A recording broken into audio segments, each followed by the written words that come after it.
ইরানে ইসরায়েল যুক্তরাষ্ট্রের যৌথ বাহিনীর হামলার কারণে আন্তর্জাতিক বাজারে ভোজ্য তেলের দাম বেড়েছে। এর প্রভাব পড়েছে বাংলাদেশেও। ইতিমধ্যে রাজধানীর বাজারগুলোতে ভোজ্য তেলের কৃত্রিম সংকট দেখা যাচ্ছে। এখনও খুচরা পর্যায়ে বোতলজাত সয়াবিনের দাম বাড়েনি, কিন্তু ডিলার বা সরবরাহকারী পর্যায়ে দাম বৃদ্ধির অভিযোগ পাওয়া যাচ্ছে। যুদ্ধের অজুহাতে ঈদকে সামনে রেখে বোতলজাত সয়াবিন তেলের কৃত্রিম সংকট তৈরি করে দাম বাড়াচ্ছেন ব্যবসায়ীরা।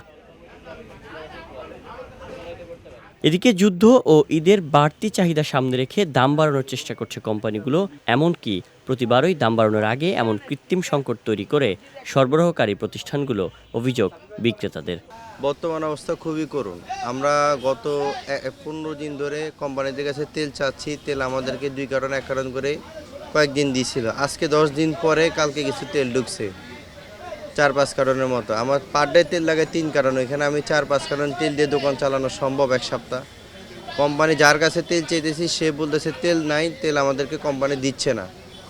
ডিলার কাছে তেল চাইলে ডিলারের শুধু এই সংকটগুলি দেখাচ্ছে, আর এর দ্বারা আমাদের দোকানদারের সাথে কাস্টমারের সাথে প্রতিনিয়ত আমরা তর্ক বিতর্কে জড়ায় যাচ্ছি। তেল বলতেছে দাম নাকি কোম্পানি একটু বাড়াইতে পারে, ঈদের আগে একটু বাড়াইতে পারে, তবে কয় টাকা বাড়াবে সেটা বলে নাই। আর বলছে তেল নাকি সঠিকভাবে দিতে পারবে না ওনারা, যে পরিমাণ চাহিদা এই চাহিদা অনুযায়ী ওনারা তেল দিতে পারবে না। এমন পরিস্থিতিতে বাজারে ও মুদি দোকানে 1 ও 2 লিটারের বোতল পাওয়া গেলেও অধিকাংশ জায়গায় 5 লিটারের সয়াবিন তেলের বোতল মিলছে না। তবে সরবরাহ কম থাকলেও বোতলজাত তেলের গায়ের দাম এখনও বাড়েনি। বাজারে এখন 5 লিটারের বোতলের সর্বোচ্চ খুচরা মূল্য 955 টাকা।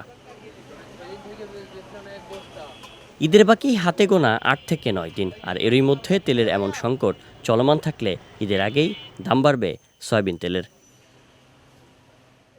শায়ন সাব্বির, বিজয় টিভি, ঢাকা।